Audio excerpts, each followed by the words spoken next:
April 1945. As US forces stormed Okinawa, leaders in Tokyo realized the nightmare had arrived. A Pacific D-Day was unavoidable.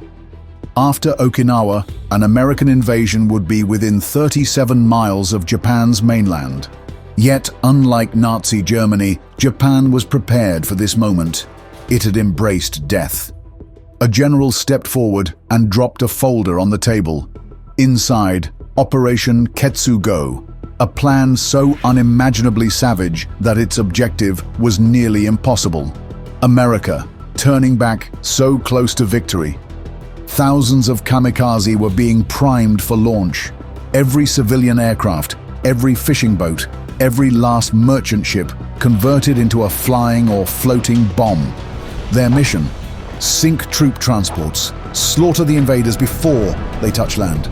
And for any that actually made it to shore, that's where the true grim part of Ketsu-Go would begin. One that intended to turn an entire landmass into a kamikaze island. While American forces prepared for the ultimate Pacific invasion halfway around the world, another legendary battle had already been fought and won in the skies over Britain. The heroes of that earlier conflict deserve to be remembered, and now you can ensure their legacy lives on. The X4009 collection by Weaponizing transforms authentic aluminum from the Spitfire Mark 1A X4009 into 4 extraordinary timepieces.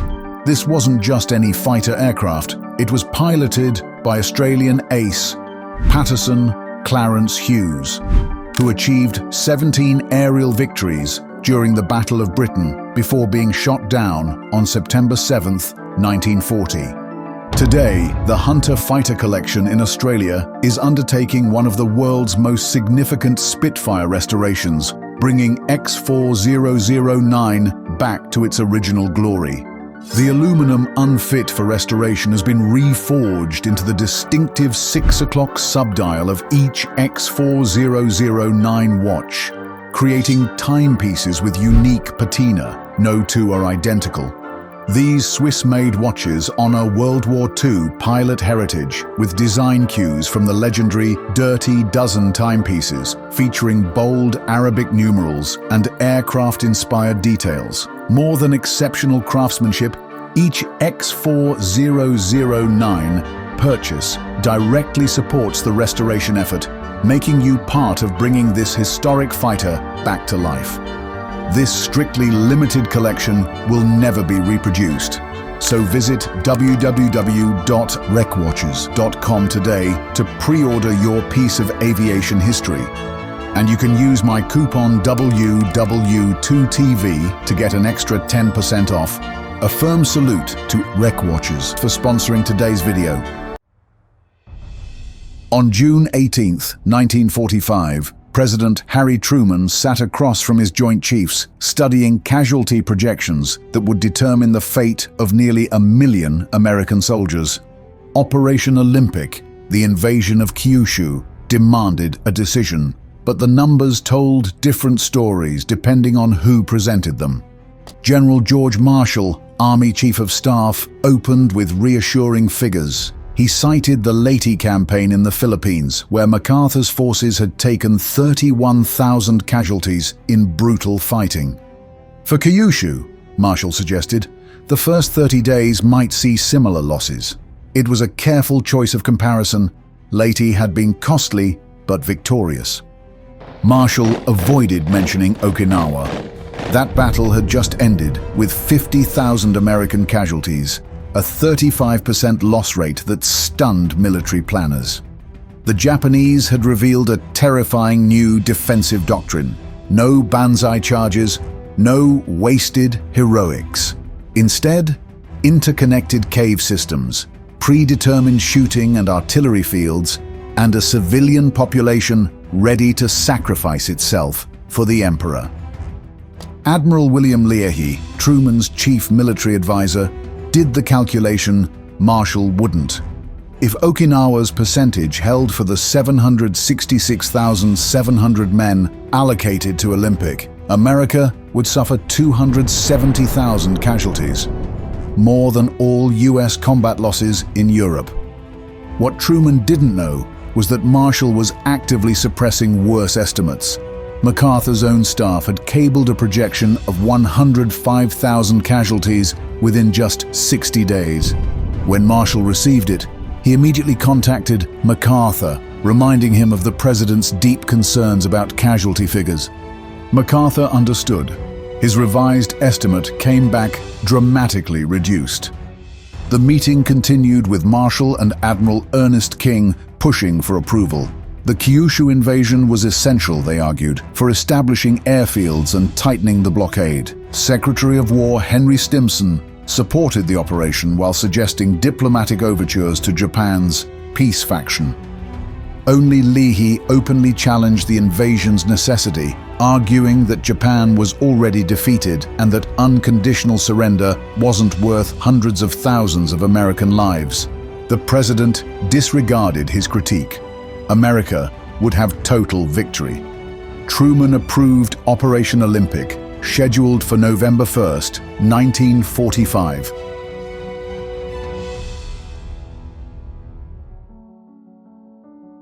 The order came from Imperial General Headquarters in July 1945. Imperial forces in southern Kyushu were to put in motion Operation Ketsu-Go, Operation Decisive. But decisive carried a darker meaning. The transformation began immediately. Across 200 miles of mountains, valleys, and coastal plains, southern Kyushu became a weapon aimed at the American invasion force. The math was simple. Inflict such catastrophic casualties that America would never dare approach Honshu and Tokyo. By August, 354,833 Japanese soldiers had dispersed across the region. 7 of the 14 divisions had been activated since May, filled with 16-year-old boys and 60-year-old reservists. They dug into volcanic rock and limestone caves, turning Kyushu's terrain into a honeycomb of firing positions. There was no Plan B or evacuation contingency plans. Each battalion received ammunition for one battle. No resupply, no retreat, no survival. The 40th Army covered the southwest coast with 3 divisions. The 57th Army defended the east with 5 divisions and 2 tank brigades. They positioned 1/3 of their strength directly on the beaches, a departure from previous island battles. These troops would fall where they stood, taking as many Americans with them as possible. But soldiers were only part of Ketsu-Go. The Volunteer Fighting Corps mobilized 140,000 civilians in southern Kyushu, with another 400,000 in the north. Farmers buried their rice stores, knowing the harvest would never come. Women learned to strap explosives to their bodies. Children learned to attack tank treads. The very landscape was weaponized. Engineers prepared to destroy bridges, flood valleys, and trigger landslides. Every village became a fortress to be defended to the very end. The directive was absolute. Hold nothing back, preserve nothing for later. Kyushu would burn to save Japan. In Tokyo's Imperial General Headquarters, staff officers studied maps of Japan. Kyushu was marked red, an expendable zone. The calculation was brutal in its simplicity. Trade 3,000 square miles of Japanese territory and every soul within it for enough American blood to prevent an assault on Honshu, the main island of the empire. There was no path for a Japanese victory, but there was a path towards a negotiated peace, one where unconditional surrender was off the table. No evacuation plans were drafted for the 900,000 civilians in southern Kyushu. The Volunteer Fighting Corps integrated them directly into military formations. In village squares across Kyushu, the horrific preparations unfolded. Military instructors distributed bamboo spears to civilians. The scenes defied comprehension. Children as young as 12 practiced battle charges in schoolyards. Mothers sewed pockets into their daughters' clothing to carry grenades. Buddhist monks drilled with obsolete rifles on temple grounds. Everyone understood they were not meant to survive. Local commanders spoke with rare honesty. The 40th Army's general admitted privately, "We cannot hold Kyushu. We can only make them pay for every meter." His defensive plans already included withdrawal to mountain positions. Rather than continued resistance, it would allow them to draw Americans deeper into the battlefield. American battleships materialized on the horizon off Kamaishi on July 14, 1945. Below decks, USS South Dakota flew a battle flag with 3 words: "Never forget Pearl Harbor." As the first salvos erupted, the will of the Kyushu population faltered. White flags began appearing across Kyushu's countryside.